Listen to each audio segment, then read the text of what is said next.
மகரத்துக்கு தான் இந்த தடவை செம்மையா ஆட்டம். பெரிய சந்தோஷத்துக்கு போறீங்க, நிம்மதி அடைய போறீங்க. எனக்கே சந்தோஷமா இருக்கு மகர ராசியை பார்த்தா. ஏன்னா கடந்து வந்த பாதைகள் எவ்வளோ, கடந்த 4-5 ஆண்டா எப்படி இருந்தீங்க, எவ்வளோ கஷ்டம் பட்ட அவமானங்கள், எவ்வளவு அசிங்கப்பட்டீங்க, அவமானப்பட்டீங்க. இன்னும் சொல்ல போனா கையை கட்டிட்டு இருந்தீங்க. ஒரு நாள் சிஎம் மாதிரி ஒரு நாள் மகர ராசியை இருந்து பாருங்க. உண்மையாலே மகர ராசிக்காரங்க வந்து ஃப்ரீடமா இருக்கவே முடியாது. மனசுல பட்டதை பேச முடியாது, உண்மையா இருக்க முடியாது, போலியா தான் நிறைய இடத்துல பேச வேண்டியதா இருக்கும். இது மாதிரிலாம் இருந்தால் தான் மகர ராசி. ஏன்னா செவ்வாய் உச்சம். செவ்வாய் வந்து நாடி நரம்பெல்லாம் ஊறி உண்மையை பேசுறதுக்கு நல்லா துணிச்சலாக இருப்பீங்க. பொய் சொல்லவே கூடாதுன்னு நினைப்பீங்க. ஒரு தப்பு பண்ண அவனை வந்து காட்டி கொடுத்து தண்டனை கொடுக்கணும், அவங்கள பனிஷ் பண்ணணும்னு நினைக்கக்கூடியவங்க. ஆனால் செய்ய முடியுமா? வாய்ப்பு இருக்கா? இல்லை. அப்போ என்ன பண்ணலாம்? கடவுளே நீ தான் காப்பாற்றணும். இந்த உலகம் அதர்மத்தில் தலை விரிச்சு ஆடுது, நீ தான் தர்மத்தின் பக்கம் கொண்டு போகணும். இந்த உலகம் நீதியை நோக்கி போக முடியல, திணறுது, எங்கே பார்த்தாலும் பிரச்சனைகள், நீ தான் பார்க்கணும் அப்படின்னு புலம்பிக்கிட்டு இருக்கீங்க. ஆனால் அவங்க புலம்புல கேட்டு கேட்டு கடவுள் ஒரு முடிவுக்கு வந்துட்டாரு. இங்கே வா, உனக்கு என்ன பிரச்சனை? 7.5 வருஷமா என்கிட்ட தானே இருந்த, போ உனக்கு பிடிச்ச மாதிரி வாழு அப்படின்னு உங்களை ரிலீஸ் பண்ணுறாரு. 7.5 வருஷம் பிடிச்சிருந்த சனி வெளியில் வராரு. நல்லா ஒன்று புரிஞ்சுக்கணும், சனி வெளியில் போகிறாருன்னா நீங்கள் வந்து குறுக்கு வழியில் போகாமல் நல்ல எண்ணத்தோடு இருந்திருந்தீங்கன்னா, யாரையும் குறை சொல்லாமல் இருந்திருந்தா போகும்போது உங்களுக்கு நல்லதை கொடுத்துட்டு போவார். போகும்போது சனி கொடுப்பாருன்னு சொல்லியிருப்பாங்க. உங்களுடைய ஆற்றல் உயரக்கூடிய நேரம். இன்னும் சொல்லப்போனால் கண்டிப்பாக சில பேர் வெளிநாடு பயணங்கள் செல்வீர்கள், வெளியூர் பயணங்கள் மேற்கொள்வீர்கள், கடல் கடந்த பயணங்கள் விமானத்தின் மூலியமாக, கப்பல் மூலியமாக கண்டிப்பாக நடக்கும். நிறைய வாய்ப்புகள் கிடைக்கும், அது பயன்படுத்திக்கணும் மகர ராசிக்காரங்க. 10 ரூபா சம்பாரிச்சா 20 ரூபா கிடைக்கும், டபுளாக கிடைக்கும். டபுளாக ஆக போகுது, ட்ரிபிள் ஆக போகுது லைஃப். மறக்காமல் லைக் பண்ணுங்கள். மகர ராசியில் என்ன நட்சத்திரம்னு கமெண்ட் பண்ணுங்கள். தொடர்ந்து மகர ராசியை பற்றி வீடியோ வந்துக்கிட்டே இருக்கும். சப்ஸ்கிரைப் பண்ணிக்கோங்க, பெல் ஐக்கானும் கிளிக் பண்ணுங்கள். யாருக்காச்சும் 2 பேருக்கு ஷேர் மட்டும் பண்ணுங்கள். இப்போ இந்த 7.5 சனி காலகட்டம் நம்ம வந்து தவறு பண்ணக்கூடாதுன்றதுனால தான் 7.5 வருஷம் நம்ம கூட இருந்தார். 7.5 வருஷம். ஏன்னா அவர் மட்டும் இல்லைனா நம்ம இன்னும் ஆட்டத்தை ஆடிடுவோம். அதுலேயும் நமக்கு என்ன பண்ணணும்னா, பக்கத்தில் இருக்கிறவங்க, அடுத்தவங்க, தெரிஞ்சவங்க, தெரியாதவங்க, சொந்தக்காரங்க, வீட்டில் இருக்கிறவங்க, கூட பழகிறவங்க, இவங்களால நம்ம மூளை வேலை செய்யாமல் கடனுக்கும் கஷ்டத்துக்கும் மன உடைச்சலும் இதில் கொண்டு போய் நம்மளை திணற வச்சிருவார். ஏன்னா நம்ம ஆளுங்க அப்படி தானே.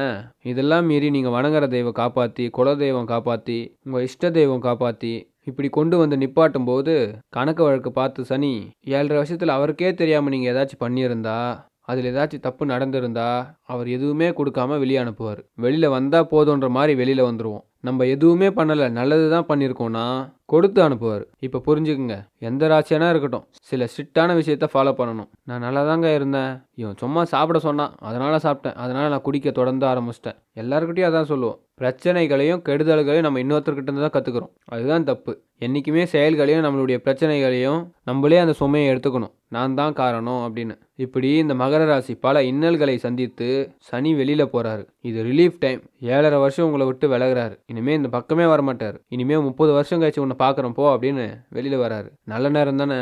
ஆனால் இந்த நல்ல நேரத்தை எப்படி பயன்படுத்திக்கணும்னா, இப்போ அவர் விலகும் போது ஏதோ ஒரு நல்லது செஞ்சுட்டு போவார். இல்லை ஒன்று நல்ல புத்தியை கொடுத்துட்டு போவார், நல்ல சிந்தனையும் கொடுத்துட்டு போவார், நிறைய பணத்தையும் கொடுத்துட்டு போவார், நிறைய பழக்க வழக்கத்தை கொடுத்துட்டு போவார், ஆன்மீக நாட்டத்தை கொடுத்துட்டு போவார்.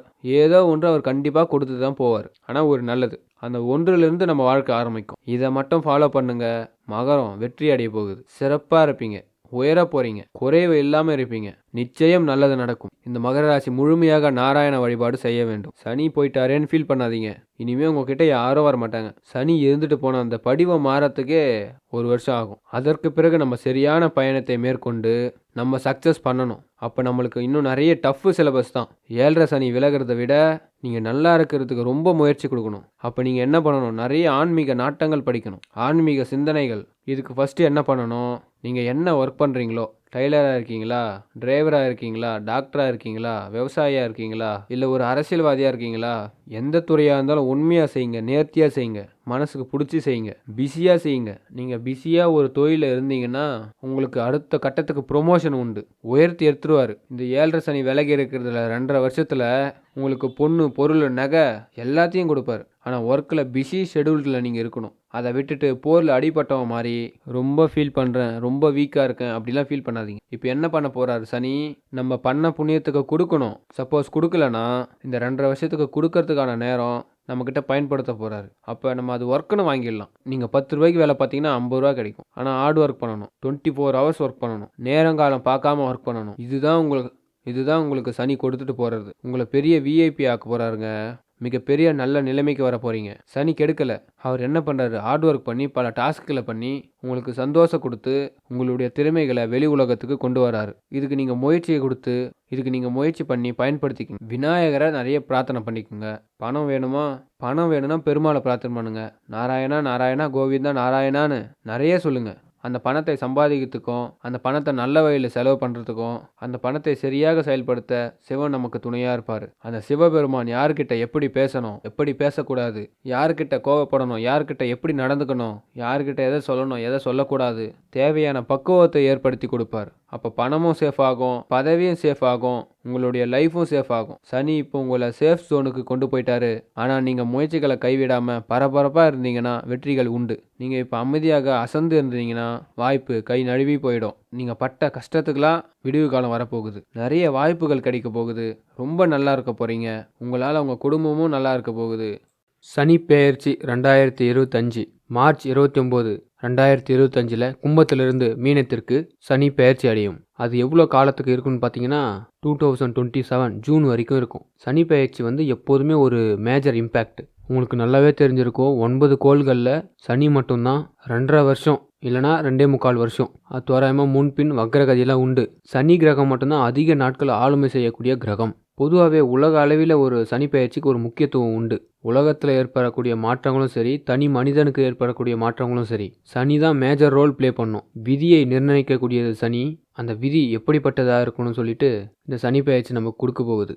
சனி பெயர்ச்சியை கண்டு நீங்கள் பயப்படவே வேண்டாம். சனி பகவான் இப்போ கடந்த ஒரு 3-4 பெயர்ச்சிகளாக பார்த்தீங்கன்னா 6 மாதம் தன்னுடைய இடத்துல இருந்து இன்னொரு இடத்துக்கு போகிறாரு. அதாவது கும்பராசியில் இப்போ சனி பகவான் இருக்கிறாரு. இந்த கும்பத்திலிருந்து சனி பகவான் 2025 மார்ச் மாதம் மீன ராசிக்கு பெயர்ச்சி அடைகிறார். நல்லா கவனிங்க. அங்கே ஒரு 6 மாத காலம் இருக்கிறாரு. 6 மாதம் மீனத்திலிருந்து ஏப்ரல், மே, ஜூன், ஜூலை, ஆகஸ்ட், செப்டம்பர் வரைக்கும். திரும்ப அக்டோபர் மாதம் கும்பத்துக்கே வராரு. கும்பராசிலிருந்து போயிட்டாருன்னு ஒரு மகிழ்ச்சியாக இருந்த நம்மளுக்கு அக்டோபர் கிட்ட திரும்பி நம்மக்கிட்ட என்ட்ரி ஆகுறாரு. திரும்ப ஒரு 6 மாதம் நம்மக்கிட்ட தான் இருக்கிறாரு. திரும்ப அக்டோபர், நவம்பர், டிசம்பர், ஜனவரி, பிப்ரவரி, மார்ச்.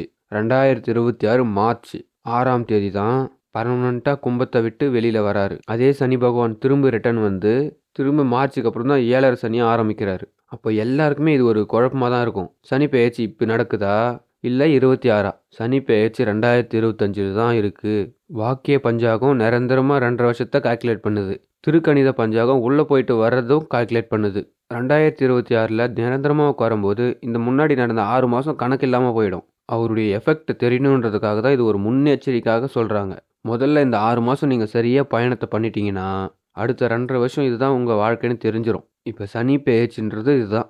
6 மாதம் நீங்கள் ரொம்ப கேர்ஃபுல்லாக இருந்தீங்கன்னா 2026 மார்ச்சுக்கு அப்புறம் எல்லா விஷயத்துலையும் உங்களுக்கு சக்ஸஸ் வரும்.